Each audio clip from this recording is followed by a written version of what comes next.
Hello mga kasarap, isang mapagpalang araw po sa ating lahat. For today's karinderya serye, yung po yung truck na yan na hindi ko alam kung 16-wheeler ba yan o 15-wheeler ay umatras dahil magpa-parking sila. Sa kabilang side naman ay may mga truck na rin na nakapark hanggang doon sa may bandang dulo. Meron din yung mga single, kaya lang hindi ko ina-advise na dyan pumarada ang mga single kasi laging nagkakaroon ng aksidente, laging nasasagi ng truck ang mga single. Itong mga oras na to ay magla-lunch na at meron na kayong mga customer. Yung mga customer namin dyan, kalimitan dyan ay puro tracking. Yung iba naman ay mga single. Bali, ito ay magla-lunch pa lang mga oras na to. So, chinek natin yung parking at may mga naka-parking na single. And then, itong mga kumakain dito ay mga tracking din na nandun sa kabilang side ng kalsada. So, may mga customer na tayo. Kaya lang po, mga kasarap naman carefully, nagpapakayot. Please follow and share.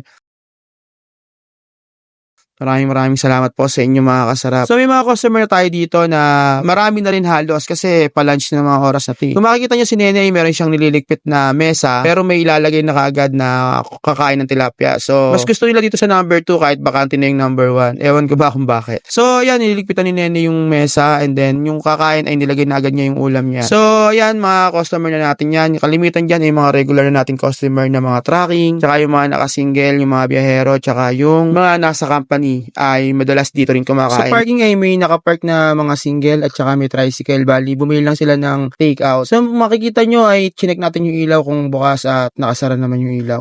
Pinapangamba ko pa rin dyan sa parking ay yung line ng kuryente namin kasi baka kaproblema na naman dahil may mga dumadaan na truck. Kailangan makausap ko yung may-ari. Kasi dito sa Raisin Eatery ay convenient kumain lalo na kapag ka-lunch. What you see is what you get. So yung mga ulam namin na 3 layer na yan ay iyan ang available namin. So dala-dalawang tray ang ginawa naming luto kasi gawa kahapon ay naubusan kami at nakapagpaluto pa kami na yung para ngayon ay ipinaluto na namin kahapon. So anong mga oras na to ay pumasok ako sa loob para uminom ng tubig kasi papainit na neto. So check muna natin yung kusina mga kasarap. Okay naman yung kusina, malinis at tapos na magluto si Ursula at si Mother Earth. So may natira pa doon ng ulam para pang mamaya. Ito nga palang tilapiyang ito mga kasarap ay isinoli ng customer dahil ang sabi ay hilaw pa daw. So nung chinek ko yung tilapia ay hindi naman at okay naman. So i-open na lang natin mamaya at inalang ulamin ko. Yan ang kusina natin mga kasarap, hindi nyo malalaman kung sino ang naka-duty kasi wala si Genggeng. Mga oras na to ay wala si Genggeng kaya hindi nyo malalaman kung sino naka-duty dyan. Ang naka-duty dyan ay laging nawawala, lumilipad, si Nene. So mga kasarap, yan diretso pa din ang dating ng mga customer natin.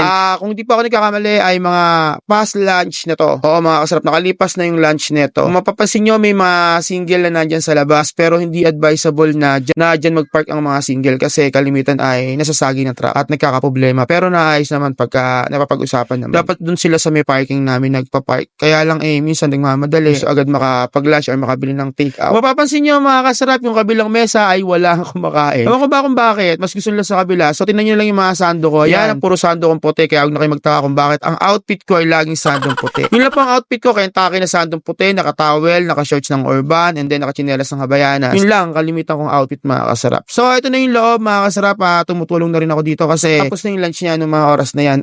Nakalipas na yung 12 noon. Nasa pagitan na ng mga alauna. So, nakaka-proud lang dahil marami pa rin tayo mga customer kahit na patapos na yung lunch. Kasi kalimitan sa iba ay alauna na or 1:30 or 2 p.m. So, ano dyan sa kahay? Si Miranova, tsaka si Miranova, tsaka si Maldit sa piling secretary. Tsaka syempre ako tutulong-tulong din ako at makikita nyo nakasando ako pero dilaw, hindi puti. May iba lang. So, yung mga kasarap, bali kung mapapansin nyo, ang customer namin dito ay palipas na. It's mean, tapos na ang kasagsagan ng kain dahil tapos na ang lunch break. After neto ay umalis kami dito ni Miranova para bumili ng itlog dahil naubusan kami ng itlog. 2 tray ang binibil namin. Oops, ayun mga kasarap po, may laman na yung kabilang mesa. Pati yung table 6, 7, tsaka yung 8 na lang ang wala kasi usually doon kami kumakain sa 8. So ayan, may laman na at wala na doon sa kabila. So bumili kami ni Miranova ng itlog dahil naubusan kami tsaka ng dishwashing. Then after nyan nung makabalik kami ay napakainit. Sobrang init. Ewan ko ba kung ba't naisip na bumili ng dishwashing ng kainitan. And then may mga kumakain na rin ng mga oras na bumalik kami. Nagpapasalamat ako sa lahat ng mga customer namin kasi kahit anong oras, walang pinipili breakfast, lunch o dinner ay kumakain dito sa Raisin Eatery. So sobrang thank you mga kasarap. Napakadami, maraming thank you. Ayan, pawis ako, wala na akong pakialam dyan. Okay lang kasi maliligo pa naman ako. Namiss ko ba si Genggeng kaya ako nag-genggeng dito. Okay mga kasarap, kung mapapansin nyo nandun sa parking, dumating parking yung Green Arrow. Parking na naman ng Green Arrow nandun sa may parking natin. Oh, meron tayong makulit na followers. Ayan. So, mapapanood mo yung sarili mo mamaya kasi tinatanong niya kung masasama siya sa vlog. So, ayan, makikita mo na ang sarili mo at masasama ka na sa vlog. So, ayun lang mga kasarap itong mga kaganapan dito sa ating Karinderya serye. So, maraming salamat at lagi po natin tatandaan na lahat pwede pero hindi lahat dapat. Bye-bye!